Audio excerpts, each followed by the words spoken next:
ಕರ್ನಾಟಕ ಕಾರ್ಯನಿರತ ಸಂಘ ತಾಲೂಕಾ ಘಟಕಗಳು ಇವುಗಳನ್ನ ವಹಿಸಿರುವಂತಹ ನಮ್ಮೆಲ್ಲರ ನೆಚ್ಚಿನ ಪೂಜ್ಯರು ಪರಮ ಪೂಜ್ಯ ಶ್ರೀ ಡಾಕ್ಟರ್ ಶಿವಕುಮಾರ ಮಹಾಸ್ವಾಮಿಗಳು ನಿರಂತರ ದಾಸೋಹದ ಸಿದ್ಧಕೊಳ್ಳ ಅವರ ದಿವ್ಯ ಪಾದಪದ್ಮಗಳಲ್ಲಿ ನನ್ನ ಭಕ್ತಿಪೂರ್ವಕವಾದ ನಮನಗಳನ್ನು ಸಮರ್ಪಿಸಿ ಅದೇ ತರನಾಗಿ ಸಾಹಿತ್ಯವನ್ನು ವಹಿಸಿರುವಂತಹ ಎಲ್ಲರೂ ಪೂಜ್ಯರಾದಂತಹ ಶ್ರೀ ಹಜರತ್ ಸಹೇಶ್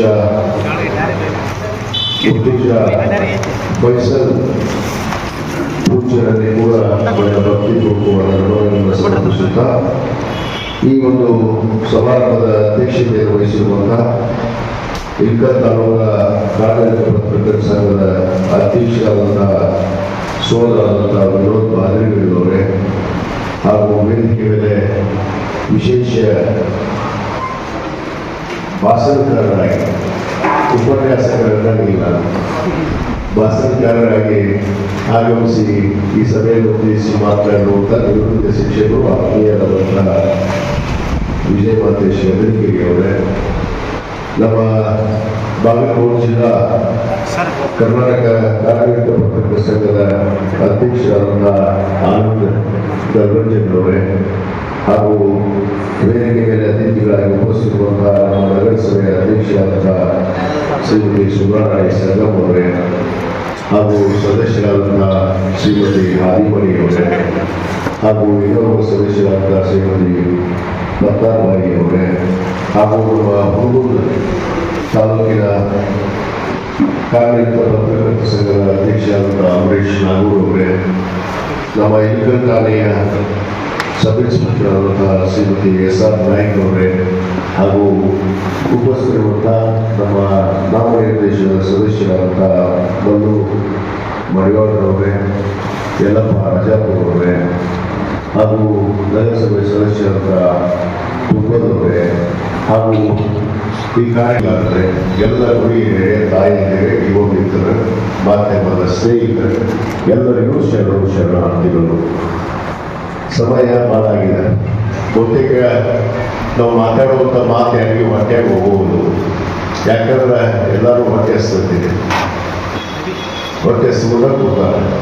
ನಾನು ಊಟ ಮಾಡಿಲ್ಲ, ಅದಕ್ಕೆ ನನಗೂ ಹೇಳ್ತೀನಿ, ನನಗೂ ಮಾತಾಡೋಕ್ಕೆ ಮಾತು ಬರುತ್ತೆ ಇಲ್ಲ. ಆದರೂ ಕೂಡ ಇವತ್ತು ನಮ್ಮ ಇಲ್ಕಲ್ ತಾಲೂಕಾ ಕಾರ್ಯನಿರತ ಪತ್ರಕರ್ತರ ಸಂಘದ ನಮ್ಮ ಅಧ್ಯಕ್ಷರ ನೇತೃತ್ವದಲ್ಲಿ ಈ ಒಂದು ವಿಶೇಷವಾದ ಸತ್ಕಾರ ಸಮಾರಂಭ ಮತ್ತು 2025ರ ಈ ಒಂದು ಪತ್ರಿಕಾ ದಿನಾಚರಣೆಯ ಶುಭಾಶಯಗಳನ್ನು ನಾನು ಕೋರಲಿಕ್ಕೆ ಇಚ್ಛೆ ಪಡ್ತೇನೆ. ಇವತ್ತು ಪತ್ರಿಕಾ ರಂಗ ಬಹುತೇಕ ನಾವು ಅನೇಕ ಸಭೆಯಲ್ಲಿ ಹೇಳ್ತಿರ್ತೇವೆ. ಈ ಪ್ರಜಾಪ್ರಭುತ್ವ ವ್ಯವಸ್ಥೆಯಲ್ಲಿ ಭಾರತ ದೇಶದಲ್ಲಿ ಇವತ್ತು ನ್ಯಾಯಾಂಗ, ಕಾರ್ಯಾಂಗ, ಶಾಸಕಾಂಗ ಜೊತೆಗೆ ಒಂದು ಮುಖ್ಯವಾದ ರಂಗ ಯಾವುದಾದ್ರು ಇದ್ರೆ ಅದು ಪತ್ರಿಕಾ ರಂಗ ಅನ್ನೋ ಮಾತನ್ನು ನಾವು ಬಹಳ ಗಂಭೀರವಾಗಿ ಒಪ್ಪಿಕೊಳ್ಳುವಂತ ಮಾತು. ಈ 4 ಕ್ಷೇತ್ರಗಳು ಇವತ್ತು ಎಲ್ಲರಿಗೂ ಕೂಡ ಒಂದು ಕಾಕತಳಿ ಇದೆ. ಆ ಒಂದು ಸಂಬಂಧ ಭಾವನೆ, ಸರ್ಕಾರ ಮತ್ತು ಸರ್ಕಾರ, ಪತ್ರಿಕಾ ರಂಗ ಮತ್ತು ಸರ್ಕಾರ ಒಂದಾಗಿ ಇವತ್ತು ನೀಡುವಂಥ ಸಂದರ್ಭದಲ್ಲಿ ಇವತ್ತು ಈ ನಾಡಿಗೆ ಒಂದು ನ್ಯಾಯವನ್ನು ಒದಗಿಸುವಂಥ ಕೆಲಸ ಆಗುತ್ತೆ ಅನ್ನೋದನ್ನು ನಾನು ಈ ಸಂದರ್ಭದಲ್ಲಿ ಇಚ್ಛೆ ಪಡ್ತೇನೆ. ಯಾಕಂದ್ರೆ ಇಲ್ಲಿ ನಾನು ನೋಡ್ತಾ ಇದ್ದೆ, ಇಲ್ಲಿ ಪಕ್ಕಕ್ಕೆ ನೀವು ಈ ಇನ್ವಿಟೇಷನ್ ಕಾರ್ಡಲ್ಲಿ ಆಮಂತ್ರಣ ಪತ್ರಿಕೆಯಲ್ಲಿ ಪೆನ್ ಹಾಕಿದ್ದಾರೆ. ಪೆನ್ ಈ ಮಾಧ್ಯಮದವರ ಕೈಯಲ್ಲಿ ಒಂದು ಪೆನ್ನು ಅನ್ನೋದು ಒಂದು ಅರ್ಥದ ಆದ ಖಡ್ಗ ಇದ್ದಂತೆ ಅದನ್ನ ನೀವು ಒಳ್ಳೆಯದನ್ನ ಸುದ್ದಿಯನ್ನು ಮಾಡಿ ಒಳ್ಳೆಯ ವಿಚಾರಗಳನ್ನ ಪ್ರಸ್ತುತ ನಡೆಯುವಂತ ಸುದ್ದಿಗಳನ್ನ ಬರೆದು ಒಳ್ಳೆಯ ಹಾದಿಯಲ್ಲಿ ಜನರನ್ನ ಒಯ್ಯುವಂತ ಕೆಲಸ ಆಗ್ಬೋದು, ಅಥವಾ ಜನರನ್ನ ದಾರಿ ತಪ್ಪಿಸಿ ಒಯ್ಯುವಂತ ಕೆಲಸ ಕೂಡ ಆಗಬಹುದು. ಯಾಕಂದ್ರೆ ಆ ಪೆನ್ನು ನಮ್ಮ ಗದಿಗೆ ಹೇಳಿದ್ರು, ಪೆನ್ನು ಎನ್ನುವ ಒಂದು ವಸ್ತು ಅದು ಅರ್ಥದ ಖಡ್ಗ ಇದ್ದಂತೆ. ಬೆನ್ನಲ್ಲಿರುವಂತಹ ಶಕ್ತಿ. ಇವತ್ತು ನೀವು ವಿಚಾರಗಳನ್ನು ತಿಳ್ಕೊಳ್ತೀರಿ. ಏನು ಇವತ್ತು ಪ್ರಪಂಚದಲ್ಲಿ ನಡೆಯುವಂತ ಪ್ರಸ್ತುತ ಸುದ್ದಿಗಳನ್ನ ಇವತ್ತು ನಾವು ತಿಳ್ಕೊಳ್ತೀವಿ. ಆ ಸುದ್ದಿಗಳು ಬರೆಯುವಂತ ನಿಟ್ಟಿನಲ್ಲಿ ಹೇಗಿರ್ಬೇಕು. ಅದಕ್ಕೆ ಇನ್ನೊಂದು ಮಾತು ಮುಂದುವರೆದವರು ಏನ್ ಹೇಳಿದ್ರು ಅಂದ್ರೆ, ಆ ಬರೆಯುವಂತ ಶಕ್ತಿ ತಮ್ಮ ಒಳಗಡೆ ಇರಬೇಕು, ತಮ್ಮ ಆತ್ಮ ಸಾಕ್ಷಿಯಾಗಿರ್ಬೇಕು ವಿನಃ ಯಾರೋ ಹೇಳಿದ್ರು, ಯಾರೋ ಹೀಗೆ ಬರೀರಿ ಅಂತ ಹೇಳಿದ್ರು ಅನ್ನೋ ಕಾರಣದಿಂದ ಬರಿಬಾರದು ಅನ್ನೋ ಮಾತನ್ನ ನಾನು ಈ ವೇದಿಕೆ ಮುಖಾಂತರ ಇಚ್ಛೆ ಪಡ್ತೇನೆ. ಅಂದಾಗ ಈ ಒಂದು ರಂಗಕ್ಕೂ ಕೂಡ ಆ ಸಮಾನವಾದ ಶಕ್ತಿ ಬರೋದಕ್ಕೆ ಸಾಧ್ಯ. ಯಾಕಂದ್ರೆ ಇವತ್ತು 4 ರಂಗಗಳನ್ನ ನಾವು ಸಮಾನವಾಗಿ ಗೌರವಿಸ್ತೀವಿ. ಅದರಲ್ಲಿ ಪತ್ರಿಕಾ ರಂಗ ಕೂಡ ಅಷ್ಟೇ ಒಂದು ಗೌರವಯುತವಾಗಿ ನಿಮಗೆ ಕಾಣುವಂತಹ ನಿಟ್ಟಿನಲ್ಲಿ ಇವತ್ತು ಬಹಳ ದರ್ಶಕವಾಗಿ ತಮ್ಮ ಸುದ್ದಿ ಮಾಧ್ಯಮವಾಗಿ ಇರಬೇಕು. ಅಂದಾಗ ಜನರಿಗೆ ಒಳ್ಳೆಯದನ್ನ ಇವತ್ತು ನಾವು ಹೇಳಿದಾಗ ಒಳ್ಳೆಯದಾಗೋದಕ್ಕೆ ಸಾಧ್ಯ ಅನ್ನೋ ನಿಟ್ಟಿನಲ್ಲಿ ಇವತ್ತು ತಮ್ಮ ಮಾಧ್ಯಮ ಸುದ್ದಿಗಳು ಇರಬೇಕು ಅನ್ನೋದನ್ನ ಹೇಳ್ತಾ, ಇವತ್ತು ಪತ್ರಿಕಾ ಉದ್ಯಮ ಅಂತ ಅನ್ನೋದು ಮಾತನ್ನು ಕೂಡ ನಾವು ಅನೇಕ ಸಂದರ್ಭದಲ್ಲಿ ಕೇಳಿದ್ದೇವೆ. ಉದ್ಯಮ ಆಗಬಾರ್ದು, ಇದು ಉದ್ಯಮ ಅಲ್ಲ. ಇವತ್ತು ನ್ಯಾಯಾಂಗ, ಕಾರ್ಯಾಂಗ, ಶಾಸಕಾಂಗ, ಪತ್ರಿಕಾ ರಂಗ ಉದ್ಯಮ ಅಲ್ಲ. ಇದಕ್ಕೆ ತನ್ನದೇ ಆದ ಶಕ್ತಿ ಇದೆ. ಅದು ಭಾರತ ದೇಶದಲ್ಲಿ ಪ್ರಜಾಪ್ರಭುತ್ವ ವ್ಯವಸ್ಥೆಯಲ್ಲಿ ಇವತ್ತು ಏನೊಂದು ಪ್ರಜೆಗಳು ಸ್ವಾತಂತ್ರ್ಯ ಶಕ್ತಿ ಇರುವಂತ ಈ ರಂಗ ಸ್ವತಂತ್ರವಾಗಿ ಇರಬೇಕು. ಯಾರೇ ಒತ್ತಡಕ್ಕಾಗಲಿ ಯಾವುದೇ ಒಂದು ಕಪಮುಷ್ಟಿಯಲ್ಲಿ ಕೆಲಸ ಮಾಡುವಂತ ರಂಗ ಆಗಬಾರದು ಅನ್ನೋದು ನನ್ನ ಒಂದು ವಿನಂತಿ ಮತ್ತು ಬೇಡಿಕೆ ಕೂಡ. ಆ ನಿಟ್ಟಿನಲ್ಲಿ ಬಹುತೇಕ ನಮ್ಮ ಗುರುಗುಂದಾಗಿರ್ಬೋದು, ಇಂಥ ತಾಲೂಕಿನ ನಮ್ಮ ಗಾಂಧಿನಗರದ ಪತ್ರಕರ್ತರ ಸಂಘ ಇವತ್ತು ಅತ್ಯಂತ ಇವತ್ತು ಪ್ರಾಮಾಣಿಕ ಮತ್ತು ನಿಷ್ಠೆಯಿಂದ ಇವತ್ತು ತಮ್ಮ ಸೇವೆಯನ್ನ, ಇವತ್ತು ಸಂದೇಶವನ್ನ ಮುಗಿಸುವಂತ ಕೆಲಸ ಇವತ್ತು ನಾಡಿನಲ್ಲಿ ಮಾಡ್ತಾ ಇದೆ.